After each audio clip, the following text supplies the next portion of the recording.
Westerville, Ohio, é o tipo de subúrbio americano onde a tranquilidade é a norma e as cercas brancas escondem poucas surpresas. Para Emily Noble, uma mulher de 52 anos, descrita como um espírito livre e resiliente, sua casa era seu santuário. Ela havia passado por décadas de tragédias pessoais inimagináveis, sobrevivendo à perda dos pais e ao suicídio do primeiro marido, sempre encontrando forças para sorrir e recomeçar. Mas na manhã de 25 de maio de 2020, um dia após celebrar seu aniversário, o silêncio na casa da rua Abbey Ross Lane não era de paz, mas de um vazio perturbador. O carro estava na garagem. A bolsa, as chaves, a carteira e, o mais alarmante, o celular, sua linha vital com o mundo, estavam todos deixados para trás. Não havia bilhete, não havia sinais de luta, apenas uma cama feita e um marido que, ao ligar para a polícia, não pediu ajuda para encontrá-la, mas declarou ter um sentimento ruim no estômago. O que se seguiu não foi apenas uma busca por uma mulher desaparecida, mas um mergulho profundo em um casamento cheio de segredos, onde o comportamento de quem ficou para trás falava mais alto do que qualquer evidência física encontrada. Por meses, a floresta ao redor guardaria a verdade, enquanto os investigadores tentavam decifrar se estavam lidando com um desaparecimento voluntário, uma tragédia repetida ou algo muito mais sinistro.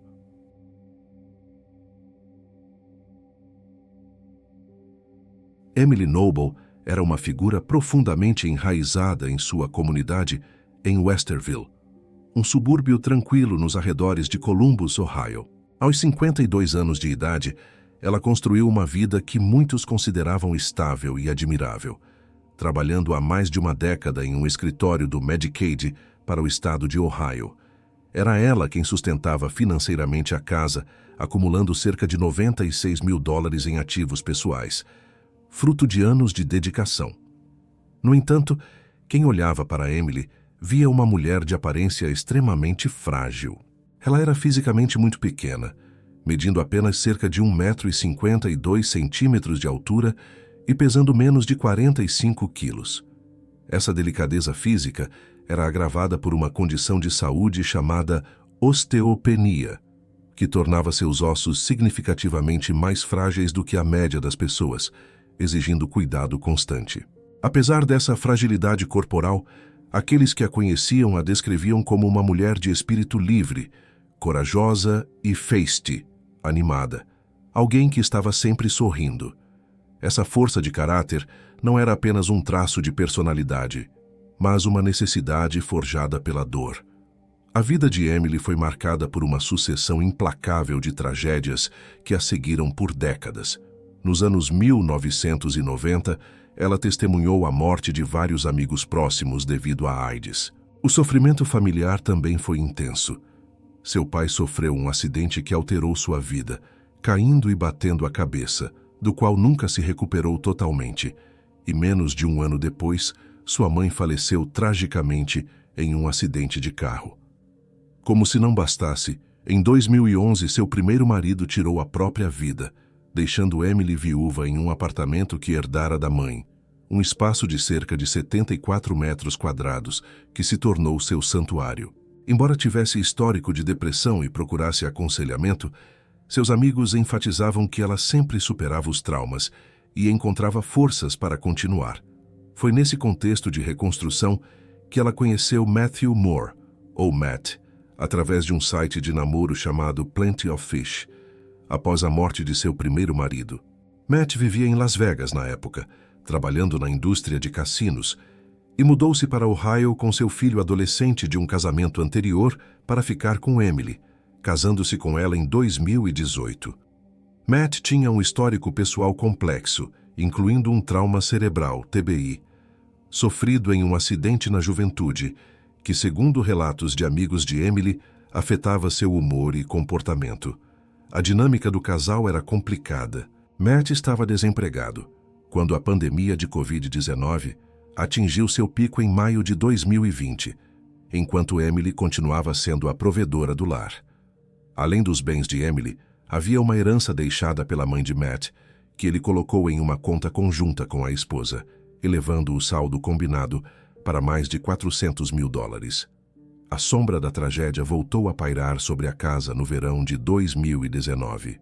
O filho de 17 anos de Matt, Joey, cometeu suicídio por enforcamento em um parque não muito longe de onde o casal vivia.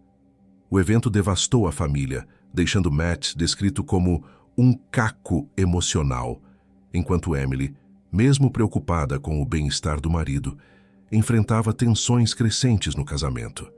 Mensagens de texto trocadas entre eles revelavam desentendimentos sérios sobre a bebedeira de Matt, sua tristeza e xingamentos. Em uma mensagem particularmente alarmante, Emily chegou a dizer que estava com medo de ir para casa, embora Matt respondesse pedindo que ela se mantivesse positiva. No dia 24 de maio de 2020, Emily completou 52 anos. Aparentemente, o dia começou de forma agradável. Pela manhã, o casal viajou até a cidade de Buckle para coletar água em uma fonte natural, uma atividade ligada à paixão de Emily por forragear plantas e estar na natureza, seguida de um piquenique. Com as restrições da pandemia recém-levantadas, eles decidiram celebrar indo a bares no centro de Westerville. Pararam no restaurante Cobalt Grill, onde tiraram selfies juntos e foram atendidos pela bartender Jessica Selfridge por volta das 19 horas. Eles permaneceram lá por cerca de 45 minutos, sendo os únicos clientes, e disseram que planejavam continuar a celebração, deixando o local por volta das 19 horas e 30 minutos. Segundo a versão apresentada por Matt, o casal retornou para casa e foi dormir. Ele alegou que em determinado momento da madrugada, acordou para usar o banheiro e decidiu dormir no quarto de hóspedes, que era o antigo quarto de seu filho falecido, Joey, para evitar perturbar o sono de Emily. Matt afirmou que dormiu até muito mais tarde do que o habitual, acordando apenas por volta das 10 horas da manhã do dia seguinte, 25 de maio. Ao acordar naquela manhã de feriado de Memorial Day, Matt disse que Emily havia desaparecido. A situação era desconcertante pelos itens que ficaram para trás. O carro dela estava estacionado na garagem e, dentro de casa, encontravam-se suas chaves, sua carteira, seus cartões de crédito e, o mais intrigante, seu telefone celular. Tudo o que seria necessário para sair de casa estava ali, intocado. A análise posterior da atividade digital revelou um contraste gritante entre os dois naquela noite e manhã. A atividade do usuário no telefone de Emily cessou completamente após as 18 horas do dia 24 de maio, enquanto ela ainda estaria celebrando. Por outro lado, o telefone de Matt mostrou atividade constante de usuário durante toda a madrugada, até às 6 horas da manhã do dia 25 de maio, contradizendo a ideia de uma noite tranquila de sono. Naquele momento, Emily Noble havia sumido sem deixar rastros físicos além da porta de sua própria casa, deixando para trás uma vida de superação e um mistério que estava apenas começando.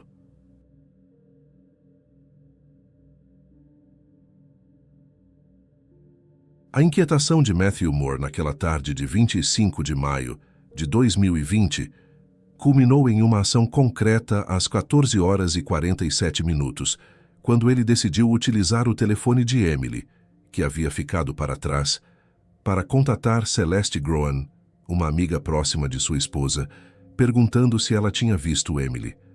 Diante da resposta negativa, o próximo passo foi acionar as autoridades. Ele ligou para o departamento de polícia de Westerville e registrou um boletim de ocorrência de pessoa desaparecida. O sargento Robert Hollis foi o primeiro a responder ao chamado, chegando à residência do casal equipado com uma câmera corporal que registraria toda a interação inicial, preservando detalhes que mais tarde seriam escrutinados por investigadores e pelo público.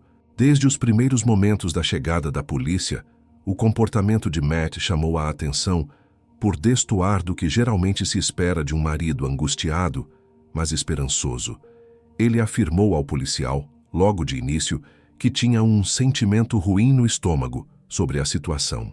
Enquanto os policiais realizavam uma verificação preliminar, Matt repetidamente mencionava a possibilidade de suicídio, chegando a especular que, se Emily fosse tirar a própria vida, ela poderia se enforcar, uma declaração feita muito antes de qualquer corpo ser encontrado. Outro detalhe linguístico perturbador notado pelos detetives foi o uso constante do tempo verbal passado ao se referir à esposa. Ele dizia frases como "eu amava a Emily", em vez de "eu amo a Emily", sugerindo uma aceitação prematura de sua morte. A busca inicial dentro do condomínio de cerca de 74 metros quadrados revelou uma casa imaculada, onde nada parecia fora do lugar. A cama do casal estava perfeitamente feita, o que Matt admitiu ter sido obra de Emily antes de desaparecer, um hábito que ela mantinha religiosamente. No entanto, na garagem, Matt fez questão de direcionar a atenção do policial para itens específicos que ele alegou estarem fora de posição. Ele apontou para uma extensão laranja e um cooler, observando que havia uma lanterna deixada ao lado desses itens, sugerindo que Emily poderia ter movido aqueles objetos. O que causou estranheza aos investigadores foi a falta de esforço físico de Matt para procurar a esposa dentro da pequena residência. Em vez de revirar a casa, ele confiou no envio de mensagens de texto e no uso do aplicativo Find My iPhone para tentar localizá-la. Nas semanas que se seguiram, uma operação de busca massiva foi montada. Centenas de voluntários se reuniram na Westerville North High School e múltiplas agências, incluindo o FBI e a Polícia Estadual, juntaram-se ao esforço. Equipes de mergulho, unidades caninas especializadas, cães de caça e cães farejadores de cadáveres vasculharam o bairro e a linha da floresta a oeste. Uma área de mata específica, onde Emily costumava colher plantas, foi supostamente revistada 3 vezes, segundo declarações iniciais das autoridades, sem que nada fosse encontrado.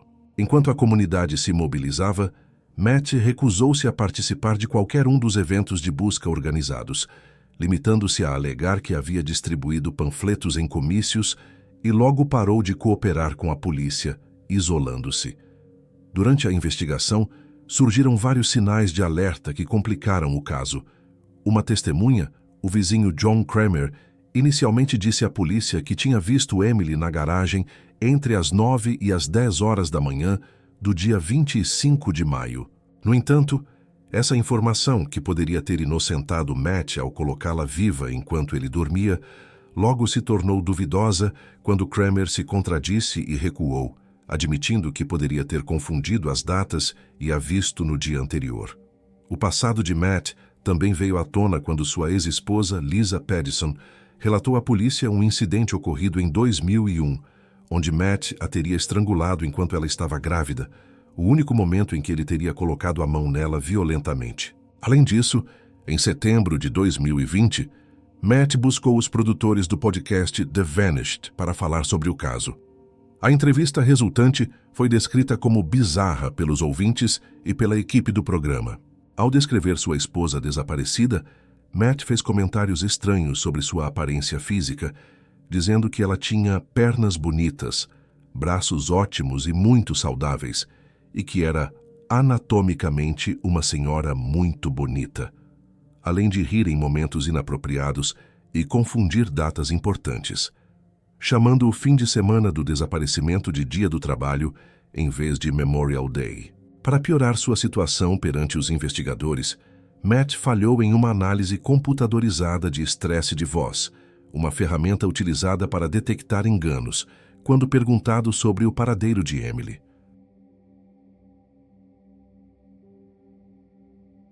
O mistério persistiu por quase 4 meses, até a tarde de 16 de setembro de 2020. 3 mulheres locais que estavam na floresta buscando plantas comestíveis em uma área a oeste do condomínio do casal, a menos de 800 metros de casa, fizeram uma descoberta macabra. Em uma área de mata densa, onde Emily frequentemente ia forragear, elas avistaram restos mortais esqueletizados. O corpo estava em uma posição de joelhos, suspenso por um galho de uma árvore de madressilva.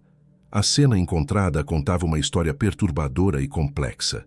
Um cabo USB de plástico preto, com cerca de 50 centímetros de comprimento, Estava enrolado ao redor do pescoço de Emily e amarrado ao galho da árvore.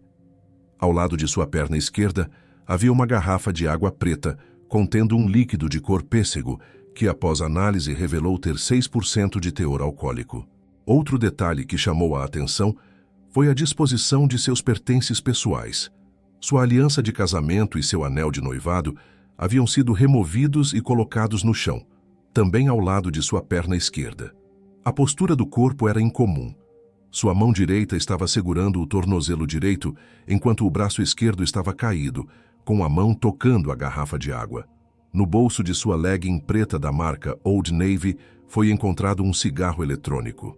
Quando os restos mortais chegaram ao escritório do legista, na madrugada de 17 de setembro, pesavam apenas cerca de 8 quilos e 100 gramas, consistindo quase inteiramente em ossos, com o mínimo de tecido mumificado.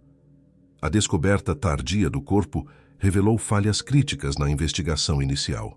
Ficou evidente que a área onde Emily foi encontrada, embora muito próxima de sua casa, nunca havia sido realmente revistada pelas equipes de busca. Apenas o perímetro havia sido verificado, deixando o interior da mata inexplorado. O processamento da cena do crime também foi problemático. Investigadores retornaram ao local meses depois, em março de 2021, e encontraram ossos e dentes de Emily que haviam sido deixados para trás durante a varredura inicial, incluindo ossos dos dedos que eles pensaram ter sido levados para testes de DNA, mas que ainda estavam no solo. Além disso, testes forenses posteriores no cabo USB e em outros itens encontrados na cena deram negativo para qualquer DNA ou impressão digital útil que pudesse ligar alguém ao local.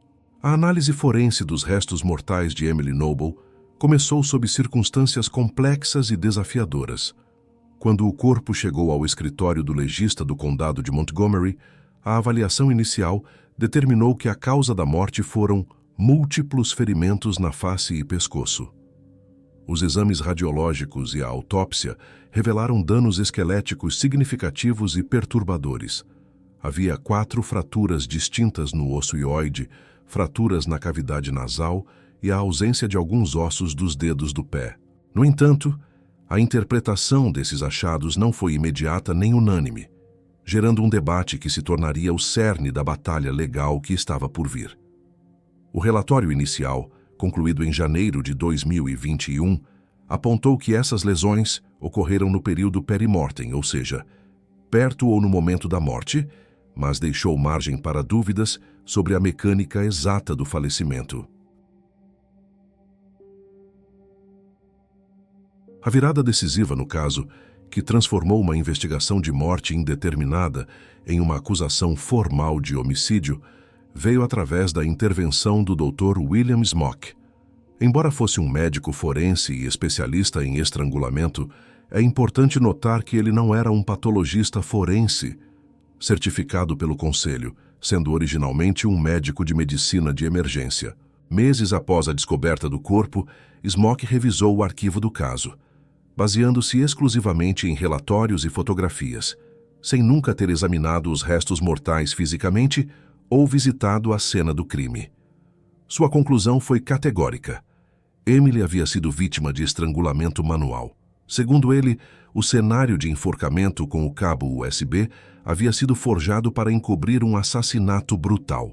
Com base principalmente nessa nova interpretação pericial, em 17 de junho de 2021, um grande júri do condado de Delaware indiciou Matthew Moore.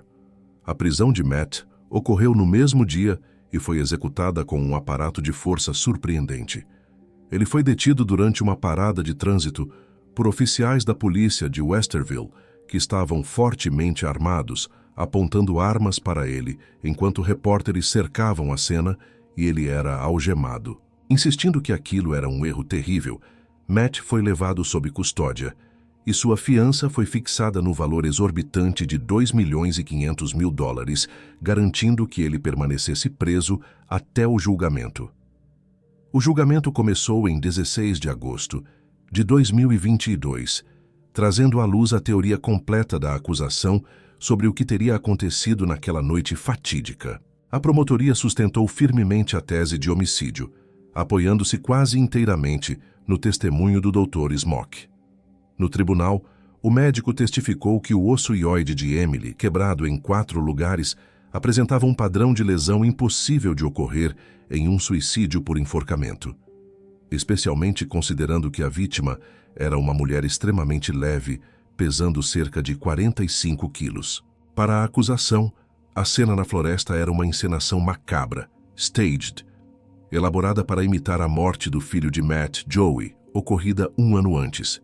Eles argumentaram que o cabo USB encontrado no pescoço dela era fino e fraco demais para causar tais danos ou sustentar o enforcamento, e que itens como os óculos e o cigarro eletrônico haviam sido plantados ali deliberadamente. Um elemento crucial para a narrativa da promotoria foi a lanterna encontrada na garagem. Ironicamente, foi o próprio Matt quem apontou a lanterna para os policiais no primeiro dia das buscas, sugerindo que Emily a teria deixado lá. A acusação reverteu essa informação contra ele, alegando que Matt havia usado aquela lanterna para iluminar o caminho até a área de mata durante a noite, enquanto transportava o corpo e forjava a cena do suicídio, esquecendo-se depois de guardá-la. Além disso, dados digitais foram apresentados para contestar o álibi de Matt. Enquanto ele afirmava ter dormido até tarde na manhã do dia 25, os registros de seu celular mostraram que o aparelho pingou em uma torre perto da pedreira Murphy's Quarry às 9h25 da manhã. Câmeras de segurança capturaram um carro semelhante ao Fiat azul de Matt passando pela região pouco depois, contradizendo sua versão de que estava em casa dormindo naquele horário. A motivação sugerida combinava um casamento infeliz, evidenciado por mensagens onde Emily dizia ter medo de ir para casa, com o ganho financeiro, já que ele herdaria os bens dela. A defesa, liderada pela advogada Diane Menashe, montou um contra-ataque focado na dúvida razoável e na desconstrução da ciência forense apresentada. Eles convocaram a doutora Heather Garvin e outros especialistas para refutar as alegações de Smock. A defesa argumentou que fraturas no osso ióide podem sim ocorrer em casos de enforcamento, citando estudos que indicam essa possibilidade em cerca de 10% dos casos, invalidando a certeza absoluta da acusação. Quanto às fraturas na cavidade nasal, que a acusação usava como prova de agressão física e espancamento antes da morte, a defesa apresentou registros médicos antigos, provando que Emily havia quebrado o nariz em uma queda em 1983 e que aquelas marcas nos ossos eram lesões antigas e cicatrizadas, não sinais de um assassinato recente. A falta de provas físicas diretas foi outro pilar da defesa. Não havia absolutamente nenhum DNA de Matt no corpo de Emily, no cabo USB utilizado no enforcamento ou em suas roupas. Além disso, fotos tiradas pela polícia logo após o desaparecimento mostravam Matt sem camisa e não havia nele qualquer marca de arranhão, hematoma ou sinal de luta física, o que seria esperado em um caso de estrangulamento manual violento onde a vítima teria lutado pela vida. A defesa também destacou a incompetência policial e a contaminação da cena do crime. O fato de a polícia não ter encontrado o corpo por 4 meses, apesar de estar a uma curta caminhada da casa, foi duramente criticado. Mais grave ainda foi o argumento de lixo entra, lixo sai, usado pela advogada.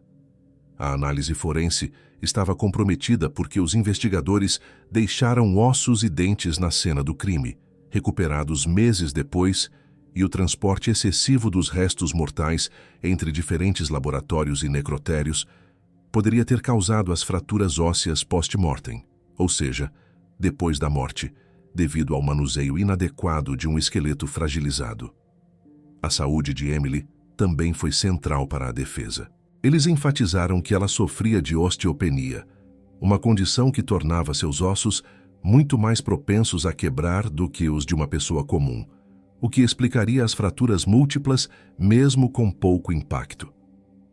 O histórico profundo de depressão e as tragédias pessoais que ela enfrentou ao longo da vida foram usados para sustentar a possibilidade de suicídio. Por fim, a defesa abordou a questão do vizinho John Kramer. Embora seu testemunho inicial desse um álibi para Matt, sua confusão posterior sobre as datas foi utilizada estrategicamente pela defesa para mostrar que a linha do tempo da acusação era incerta e que testemunhas oculares não eram confiáveis, mas também serviu para invalidar a única prova de vida que existia na manhã do desaparecimento. A deliberação do júri começou após uma visita in loco à cena do crime.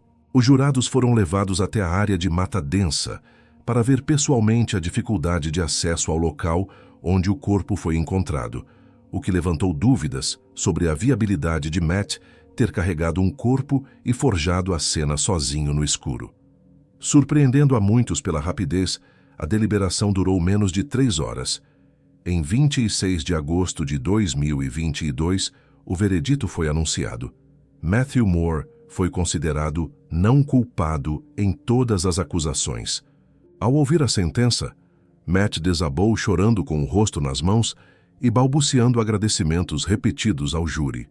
No pós-julgamento, a reação dos jurados à imprensa revelou a fragilidade do caso da promotoria. Eles descreveram a acusação como totalmente especulativa e afirmaram que os vídeos da câmera corporal da polícia, que a promotoria tentou usar para mostrar um comportamento culpado, na verdade mostravam apenas um homem confuso e angustiado, não um assassino frio. Apesar da absolvição, o caso permanece envolto em uma contradição administrativa e emocional.